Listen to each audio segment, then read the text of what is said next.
Marcus Sullivan walked through the front door of his estate at 2:47 in the morning, exhausted from a week in Singapore, closing a deal worth $500 million. His driver had picked him up from the airport, the silent ride through Connecticut's dark roads giving him time to check emails, review contracts, do anything except think about what waited for him at home. For children, for hospital beds, for timers counting down to an ending he couldn't buy his way out of. The mansion was quiet. Too quiet. The kind of silence that settles over a house when everyone inside has stopped hoping for tomorrow. Marcus set his briefcase down in the foyer, loosened his tie. The marble floors gleamed under soft lighting. 23,000 square feet of emptiness. He'd bought this place 6 years ago when Eleanor was pregnant, when they thought 4 babies meant 4 times the joy, 4 times the laughter, 4 times the life. They didn't know then what was coming. Marcus walked toward the east wing where the medical suite had been installed 18 months ago. Custom built, hospital-grade everything. Monitors, oxygen systems, for poles, crash cart in the corner just in case. $400,000 in equipment that couldn't do what mattered. Keep his children alive. He paused outside the door. His hand hovered over the handle. Every time he opened this door, he had to prepare himself for what he'd see. 4 small bodies, pale and still, machines breathing for them more than their own lungs did now. Mitochondrial disease. Progressive. Fatal. No cure. The genetics counselor had explained it all in careful, clinical language. Your children's cells can't produce energy properly. Over time, their organs will fail. Heart, lungs, muscles, brain. There's nothing we can do except keep them comfortable. How long? Marcus had asked. The doctor looked away. With this progression rate? 6 months. Maybe 8. That was 7 months ago. Marcus pushed the door open, expecting the familiar hum of ventilators, the soft beeping of monitors, the night nurse sitting in the corner reading her tablet. What he found instead made him stop breathing. The room was dark. The machines were off. Not disconnected, just silent. The hospital beds were empty, sheets pulled back, pillows still holding the shape of small heads.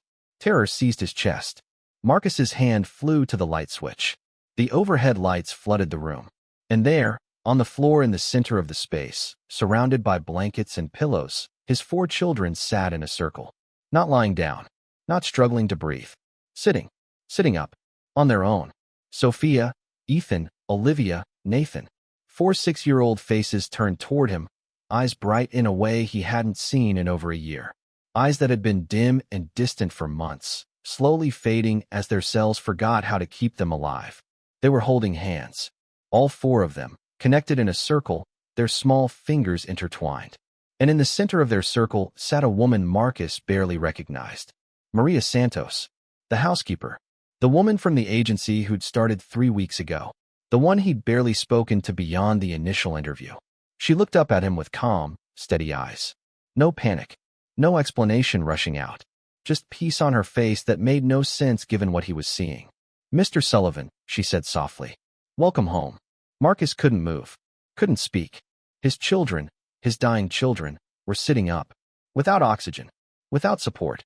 Without the machines that had been keeping them alive for months. Daddy. Sophia's voice. Small but clear. When was the last time he'd heard her voice without a ventilator in the background? The room tilted. Marcus grabbed the doorframe to keep from falling. This wasn't possible. The doctors had been explicit. His children were in end-stage mitochondrial disease. Their muscles were failing. Their lungs couldn't process oxygen efficiently. Their hearts struggled to beat strong enough to pump blood through their bodies. They shouldn't be sitting up. They shouldn't be conscious. They definitely shouldn't be holding hands in a circle like they were having some kind of prayer meeting in the middle of the night. What? Marcus's voice came out as a rasp. What is this? What's happening? Maria gently released Nathan's hand and stood.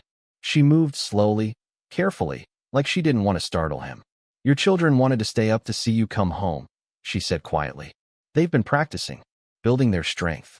Practicing. Marcus's mind couldn't process the words. They're dying. There's no practicing. There's no, his voice broke. Mr. Sullivan. Maria's voice carried something he hadn't heard in 18 months. Not from any doctor, any nurse, any specialist. She sounded certain. Your children are not dying. Not anymore. The words hung in the air like blasphemy. Nathan started coughing. Small, weak coughs. Maria immediately turned, knelt beside him, rubbed his back in slow circles. You're okay, baby. Just breathe. In through your nose, out through your mouth. Like we practiced. Nathan followed her instructions. The coughing stopped. Marcus watched his son take deep, clear breaths. On his own, without a ventilator. This isn't possible, Marcus whispered. Sophia looked at him with Eleanor's eyes. Maria says impossible is just a word doctors use when they stop trying. Something cracked in Marcus's chest. He'd spent 18 months accepting impossible.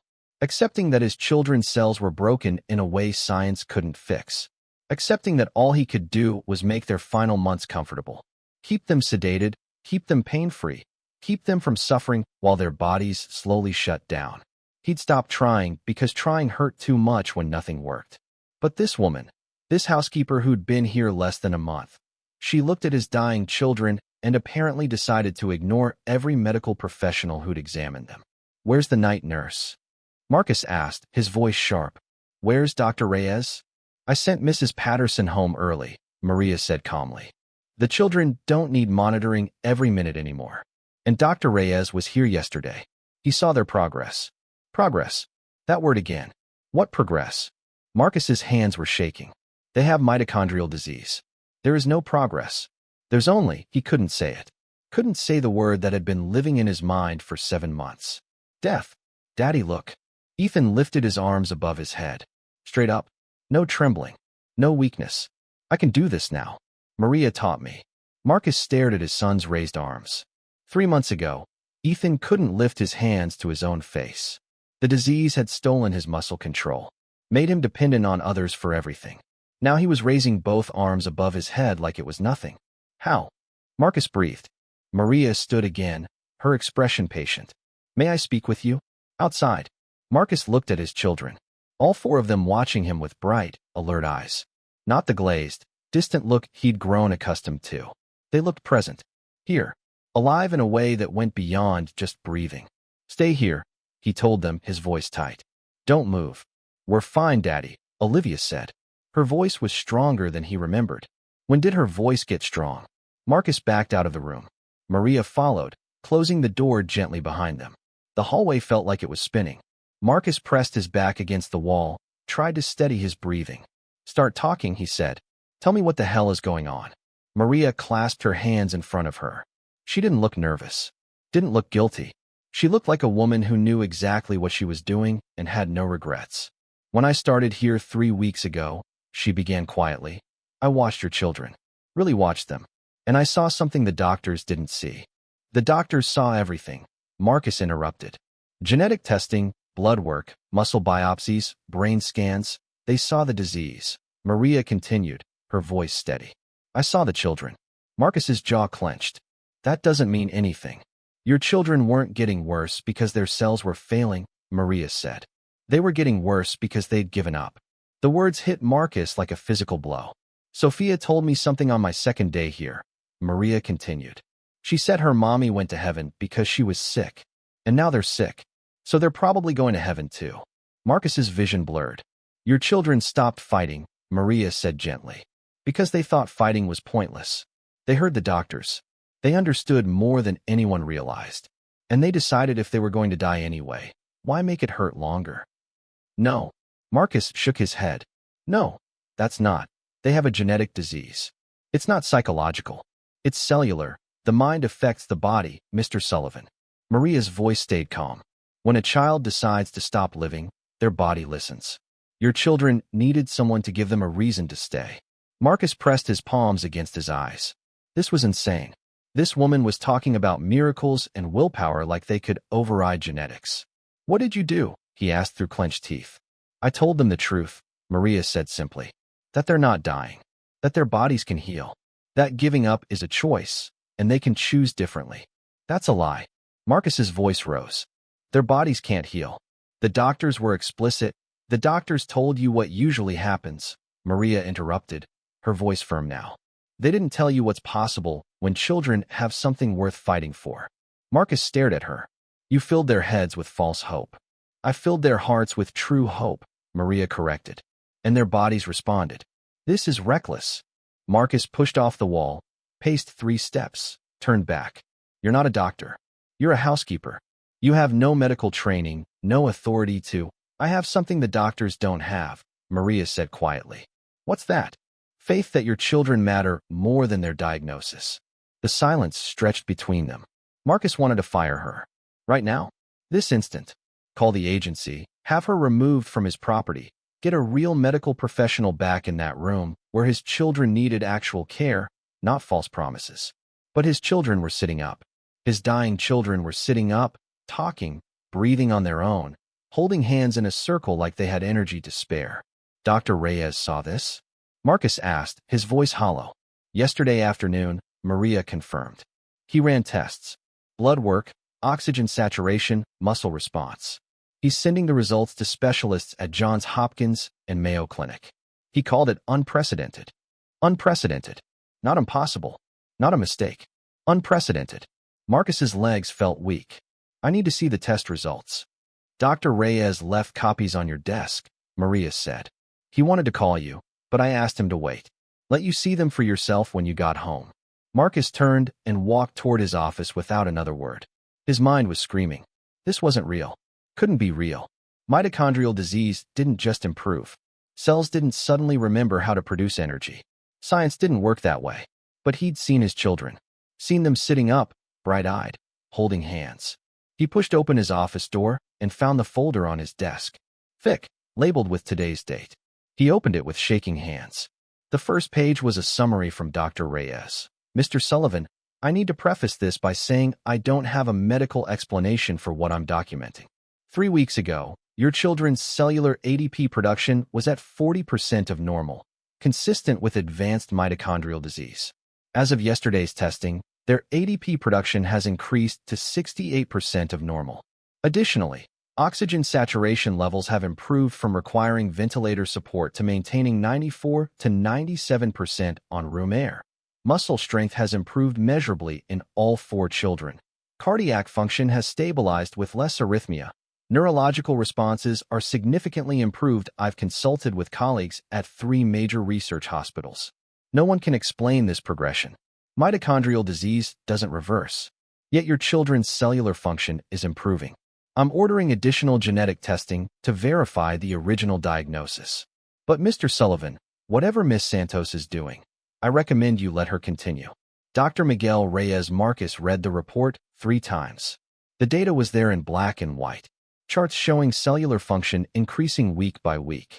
Muscle strength measurements trending upward. Lung capacity expanding. His children were getting better. Not maintaining. Not stabilizing. Improving. Marcus sat down hard in his desk chair. The folder slipped from his hands, pages scattering across the desk. This wasn't possible, but it was happening. He didn't know how long he sat there. Minutes. Maybe longer. His mind kept circling back to one moment.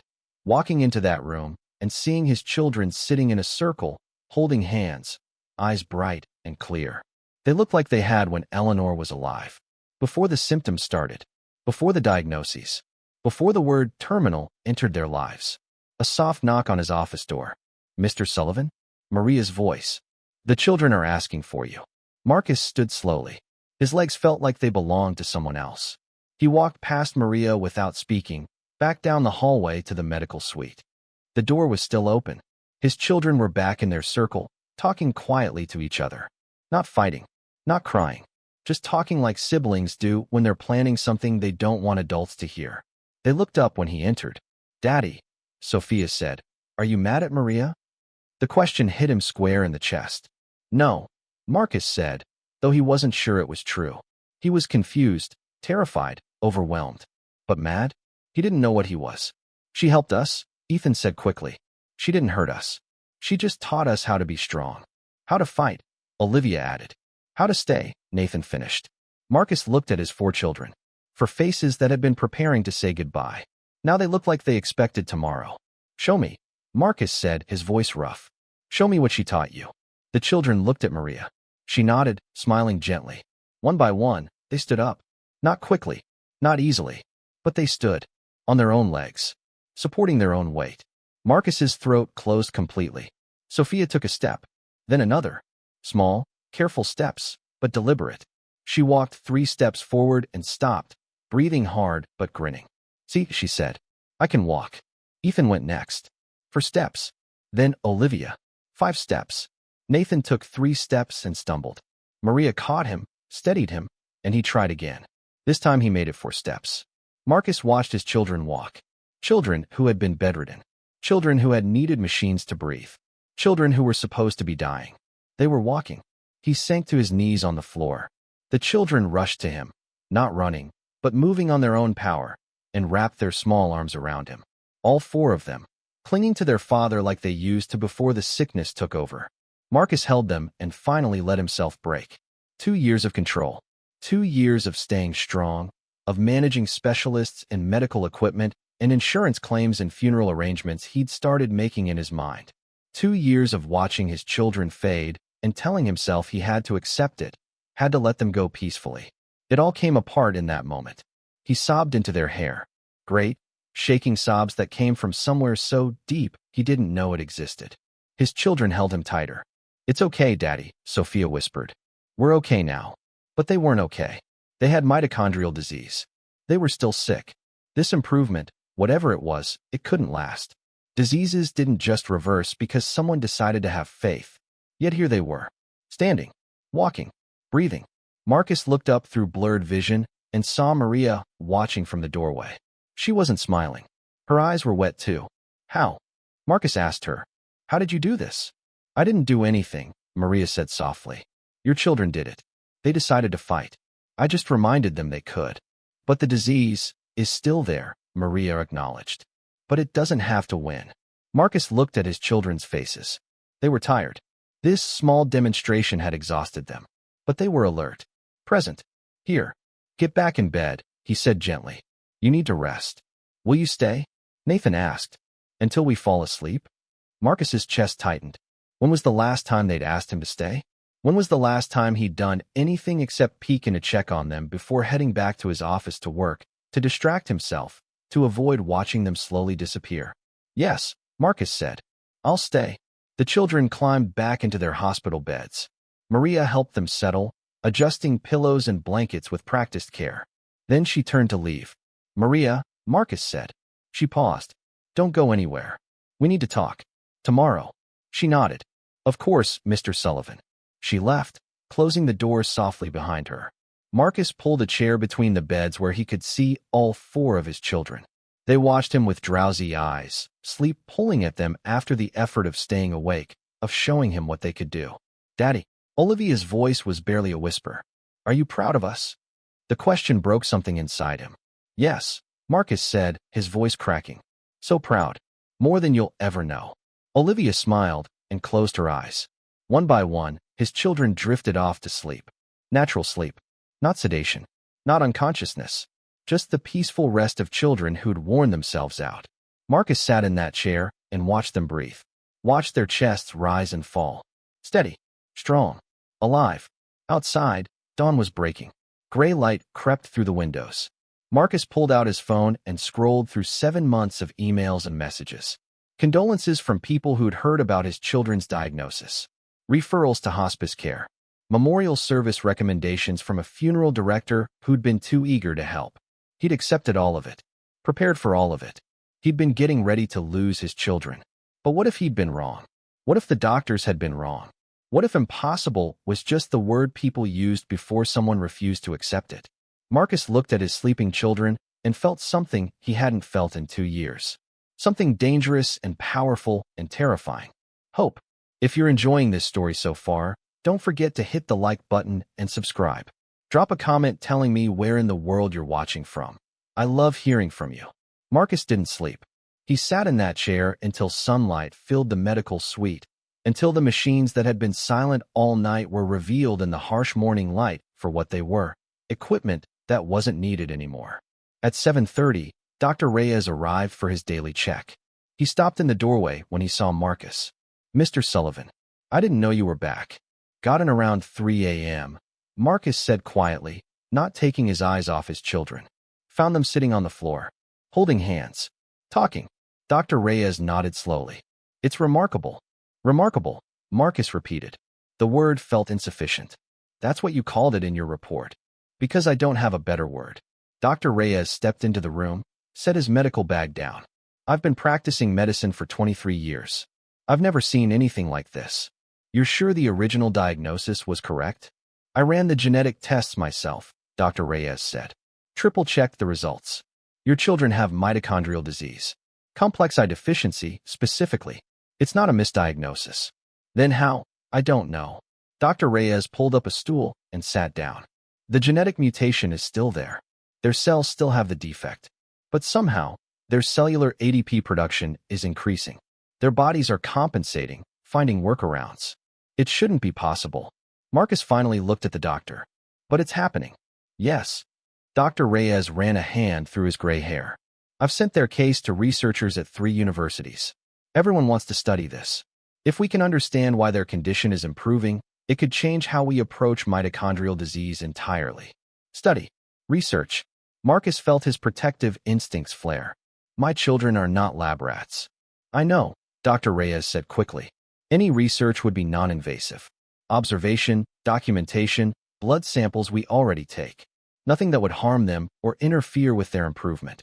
Marcus looked back at his sleeping children. Sophia was stirring, her eyelids fluttering. Morning was coming whether they were ready or not. What did Miss Santos tell you? Marcus asked. When you saw them yesterday? Dr. Reyes smiled slightly. She said she wasn't doing anything the doctors wouldn't approve of. Exercise, proper nutrition, mental stimulation, positive reinforcement. All evidence-based approaches. That's it. And prayer, Dr. Reyes added. She prays with them. Every morning, every night. She told me faith is medicine too. Marcus's jaw tightened. He wasn't a religious man. Hadn't been since Eleanor died. What kind of God took a mother from her children? What kind of God gave 4 6-year-olds a terminal illness? But his children were getting better. Do you believe in miracles, Dr. Reyes? Marcus asked. The doctor was quiet for a long moment. I believe in things I can't explain. And I believe your children are experiencing something beyond my understanding. Whether you call that a miracle or a medical anomaly, I'm not sure it matters. What matters is they're improving. Sophia opened her eyes fully. Daddy? You stayed. Marcus leaned forward, took her small hand. I stayed, just like I promised. One by one, the others woke up. Ethan stretched. Olivia yawned. Nathan blinked sleepily and looked around the room like he was making sure yesterday wasn't a dream. Dr. Reyes stood. Good morning, everyone. Ready for your checkup? The children groaned in unison. Marcus felt a smile tug at his lips. When was the last time his children had groaned about something as normal as a doctor's visit? Dr. Reyes went through his routine. Blood pressure, heart rate, lung sounds, reflexes. With each test, his eyebrows rose a little higher. Blood pressure is excellent, he murmured.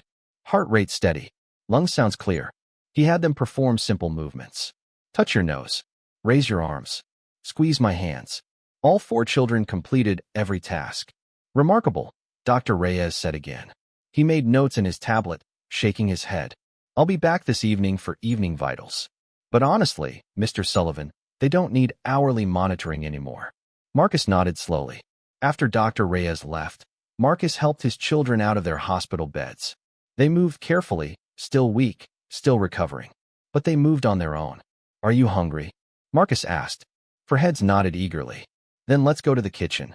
Really? Ethan's eyes went wide. We haven't been to the kitchen in forever. Forever? That's what 18 months felt like to a 6-year-old. An eternity. Marcus led them slowly down the hallway. Each child held the wall for support, taking careful steps. It would have been faster to use the wheelchairs. But they were walking, and Marcus wasn't going to take that away from them. They made it to the kitchen, a journey that took 15 minutes for what should have been a 3-minute walk. But they made it. Maria was already there, preparing breakfast. She looked up when they entered, and her face broke into a radiant smile. Look at you, she said warmly. Walking to breakfast like big kids. The children beamed. Marcus pulled out chairs at the kitchen table. His children climbed up, struggled, needed help, but climbed up. They sat together at the table like a normal family having a normal morning. When was the last time they'd done this? Maria set plates in front of them. Scrambled eggs, toast, cut fruit. Simple food. The kind children actually eat. Small bites, she reminded them gently. Your tummies aren't used to big meals yet. The children nodded and dug in. Marcus watched them eat. Really eat. Not being fed through tubes. not forcing down bites while machines breathed for them. Just eating breakfast like it was the most natural thing in the world. Maria poured coffee and set a cup in front of Marcus. "You look exhausted." "Didn't sleep," Marcus admitted. "Understandable." She poured her own cup and sat down at the table with them. No hesitation. Like she belonged there. Marcus studied her. Really looked at her for the first time since she'd started working here. Maria Santos was maybe 40, with kind eyes and calloused hands that spoke of years of hard work. She wore simple clothes, her hair pulled back in a practical bun. Nothing about her screamed miracle worker. She looked like exactly what she was, a housekeeper. But she'd done what a dozen specialists couldn't do. "We need to talk," Marcus said. "After breakfast." Maria nodded. Of course. They ate in relative silence. The children were too focused on their food to talk much. Marcus sipped his coffee and tried to organize his thoughts. This woman had fundamentally changed his children's lives in 3 weeks. She'd broken protocol, ignored medical advice, filled their heads with hope that could shatter them if this improvement didn't last. She'd also given them something to fight for. Marcus didn't know if he should thank her or fire her. After breakfast, Maria helped the children back to the medical suite for rest. The short walk had exhausted them. Marcus watched them climb back into their beds without complaint. They fell asleep within minutes. Maria returned to the kitchen where Marcus was still sitting.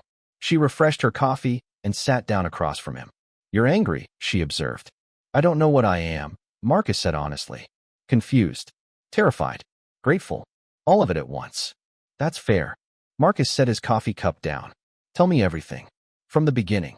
What you did, how you did it, why you thought you had the right to ignore every medical professional who's treated my children." Maria didn't flinch. She met his eyes steadily. "I started here 3 weeks ago," she began. "The agency sent me after the previous housekeeper quit. You were in Tokyo. The house manager showed me around. Explained the situation with your children." Marcus nodded. He remembered. Another business trip. Another week of avoiding home. "The first thing I noticed," Maria continued, "was how quiet the house was. No music, no laughter, no life. Just machines and people speaking in whispers like everyone was already at a funeral." The description stung because it was accurate. "I met your children that first afternoon," Maria said.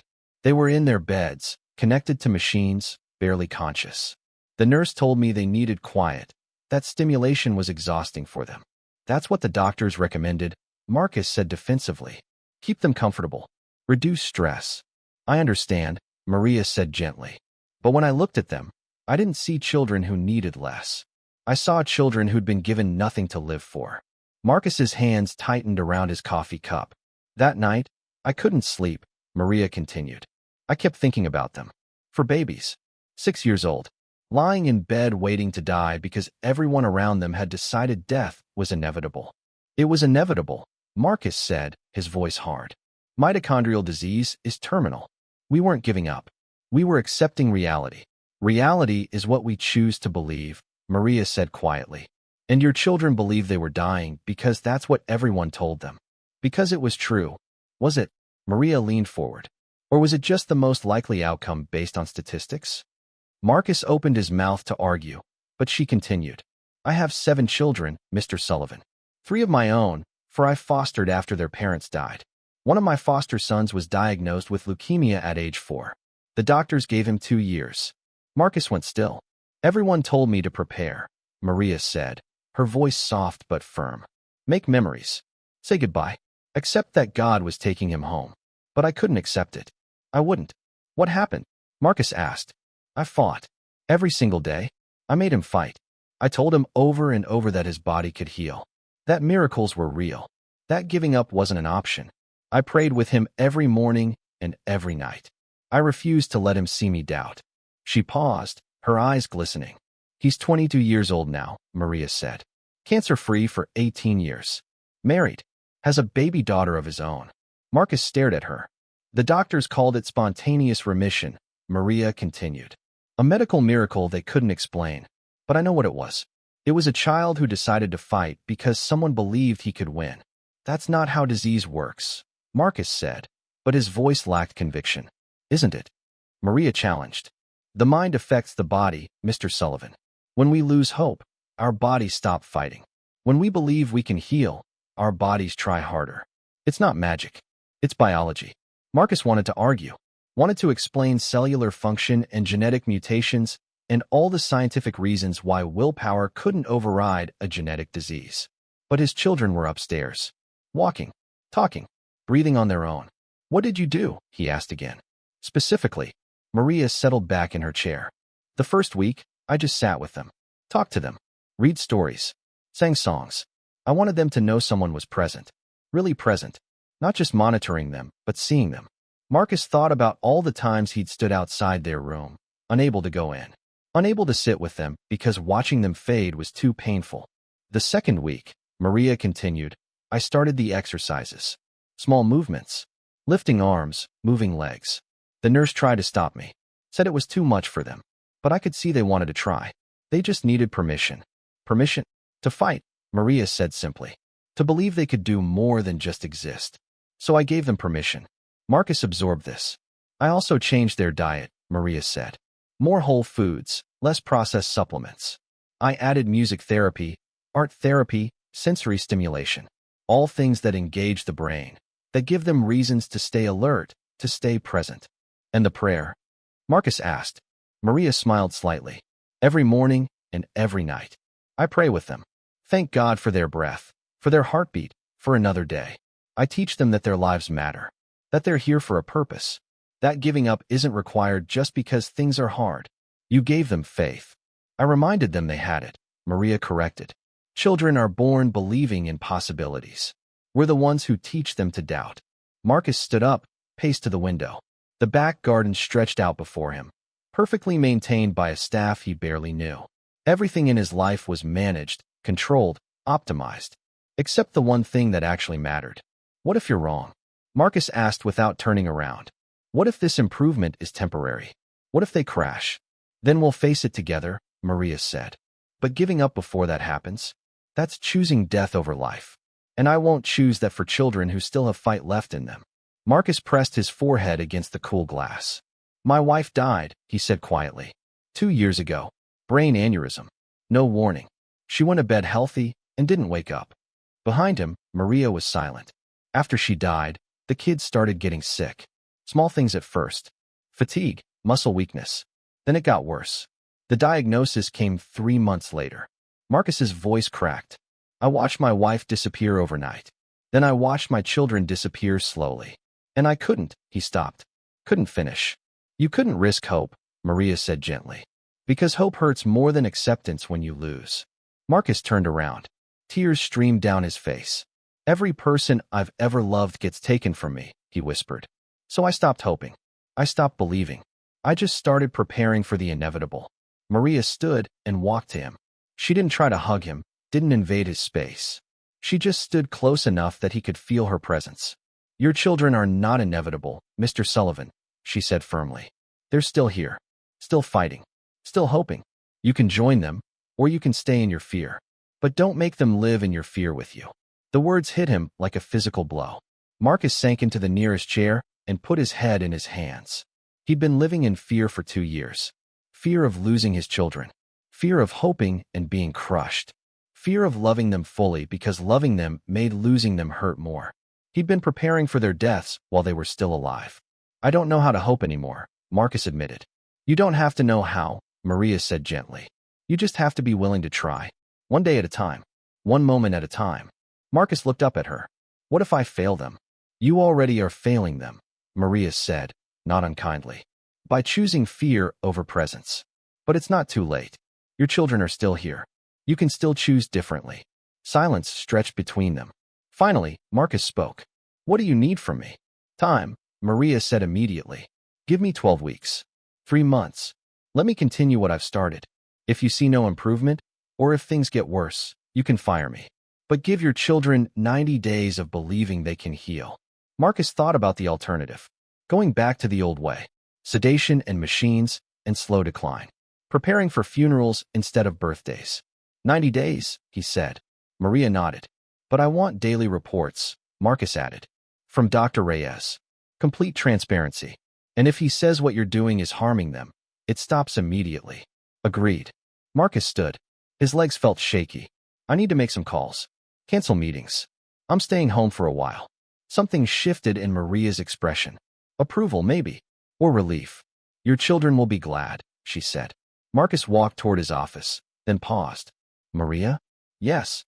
Thank you, he said, for not giving up on them when everyone else did. When I did, he didn't say, but they both heard it. Maria smiled. They're worth fighting for, Mr. Sullivan. You just have to let yourself believe it. Marcus closed himself in his office and made the hardest call of his career.